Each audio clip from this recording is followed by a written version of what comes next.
Hi everyone, and welcome to Achieve with Carolina Live. I'm Carolina Romaniuk, your child and family sleep specialist, and I help parents to get a good night's sleep and to understand their children's sleep needs better. So tonight's question, we're going to be chatting about, am I the only person that can sleep train my child? So if you are starting to sleep train or you are thinking about it, please, this is really important to watch this video throughout the entire time that I'm going to be, like, the entire conversation part of it, because it's very important that you know a couple of things. One is that you are not alone, and you should not be alone when you're sleep training your little one. You need to make sure that everyone that is in plan of helping your little one get a beautiful night's sleep is participating. And hey, Angelica, and that doesn't mean just yourself. That means, you know, your significant other, your partner, your husband, grandparents, if they're involved, if they're helping you with your little one's sleep, like for naps, if the nanny is involved, if daycare is involved. Yeah, daycare does play a big role in it, but you know, there's only so much you can do, but still you want to make sure that you're on the same page with them. Maybe contact them and see how your little one is sleeping. If they're not getting proper sleep, find out why. What's going on. If you have a nanny that is helping and watching your little one during the day or at night as well, they should be helping with the process too. So I don't want you to think that you are the only person that should be putting your child to sleep. Nobody else can, you know, even attempt the sleep training. That's not true. Everyone that's involved in your child's health care should be present for sleep training, should know the process for whatever approach you're going to be using, and making sure that everyone's on the same game plan. So hey Nadia, thanks for joining.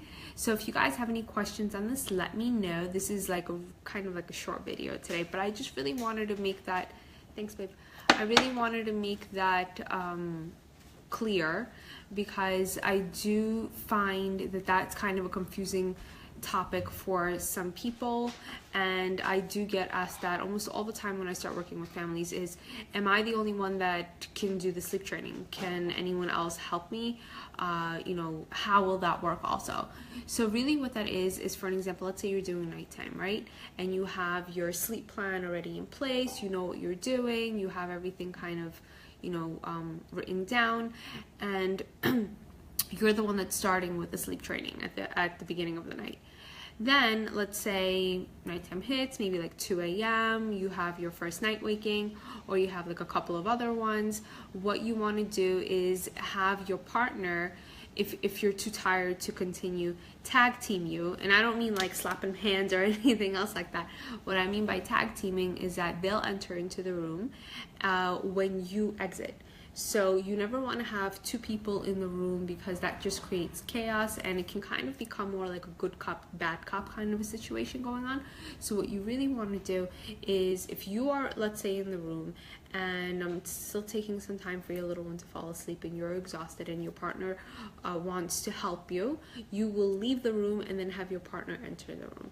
That's really the best way to do it. But bottom line is, make sure that you're on the same page. So I don't want you implementing one technique and then whoever else is taking care of your little one as well or helping you is doing something completely different. You really need to be on the same page. So everyone that's joining on, thanks. And we are talking about, am I the only person that can sleep train my child, that can put my little one to sleep? And the answer to that is no. Whoever is involved in your little one's health care, you know, like grandma, grandpa, the nanny, the daycare, your significant other, everyone has to be on the same page. So what you can do is, once you create a plan for yourself, is you can, you know, put it on the fridge, maybe hand out the couple of sheets to everybody so everyone's on the same page. Also have them reiterate everything to you, so you know that, okay, I know that they know what to do, and it's not just they're regurgitating it, that they actually understand, okay, this is how it's going to work. So if someone doesn't feel comfortable with it, or they don't want to go with the plan, fine, then just ask them not to participate in helping with your little one while you're sleep training. When you're sleep training, you really want to focus on it. There's no oh, I'll try this, let's see if it works. No, it doesn't go that way. Not with kids. It's either you do it or you don't do it, because you're going to waste your energy, you're going to waste your time, and it's not good for anybody. So once you decide that you want to start sleep training, and it doesn't have to be, this tedious, hard situation. It can be very nice and calming and easy peasy. It depends on how old your little one is, of course. It depends on how many associations they have, if they even have any, how long this has been going on. The longer it is, the more intense the behavior is, but it doesn't mean that you cannot sleep train. I work with clients from newborn up until 6 years old. Yep, 6 years old. You can still train little ones. And it's not even training, it's more as in teaching them how to feel safe and secure, and that they can sleep on their own with your guidance. So, if you're having you're like hitting a wall and you really don't know where to go from there, I invite you to contact me. I put my scheduler right up on top, and we can kind of chit chat, put together a little sleep strategy for you on where to go from here. But bottom line is, what I wanted to talk to you about in this video is that you're not alone. You should not be alone, and you should have a backup and only positive vibes coming from all different directions, because kids are sponges. So if you are feeling anxious, if you're feeling nervous, if you feel as though let's wing it and see how this is going to kind of roll out, I can kind of guarantee you that it's not going to be very positive. So when you are implementing sleep training, you want to do several factors. You need to know your child's behavior. You need to understand that scheduling is important. It shouldn't be a convenience factor for anybody.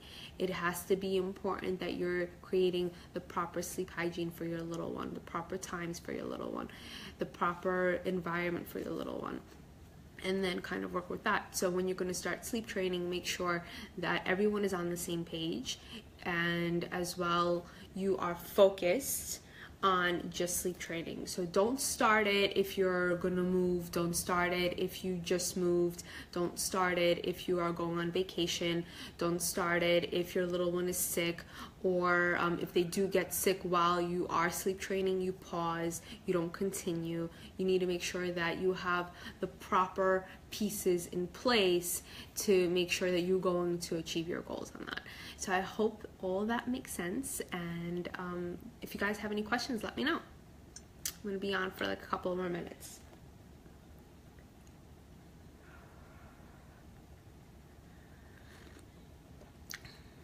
No questions? I don't know what's going on with my hair today. It's like popping out from all different areas. Look at this. Can't wait to get a haircut already. It's getting too long. Woo. Okay, first question, Angelica, a little off topic, but I'm thinking of starting my 2.5-year-old. Hold on, let me open this up. I'm on my 2.5-year-old going to preschool. How do I deal with this situation? Should I pick him up before nap time and he'll probably fall asleep in the car? Then I would transfer him to his bed, or should I try for him to sleep there and take the chance of him not sleeping there right away? What I would do is, you most likely won't be able to transfer him if, first of all, I don't know what times that he's going to be in school. So if he can sleep there and take naps there, that's your best bet. Because what if you're running late and then he's so exhausted and he woke up really, really early in the morning, and then you can't get home in time for his nap, or you're driving, he falls asleep, then when you're transferring him, he'll wake up fully, because at 2.5 years old, they're really light sleepers. He'll wake up fully and then he won't take that nap, and then you'll be stuck with a really, really early bedtime. So for you, Angelica, I would have him try and see if you can have him nap in the preschool. That's your best bet for that. Hey Andrea, thanks for joining. So everyone that's just signing on, I would just gave a bunch of tips on am I the only person that needs to sleep train? And the answer to that is no. And if you want, you can feel free to watch the replay. So does anyone else have any other questions?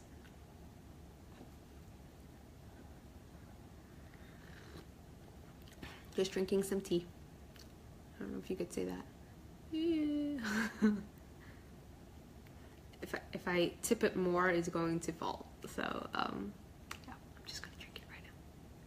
Any other questions, guys? Okay, so I think that's a wrap for tonight. Everyone have an awesome weekend. Sweet dreams. Love you.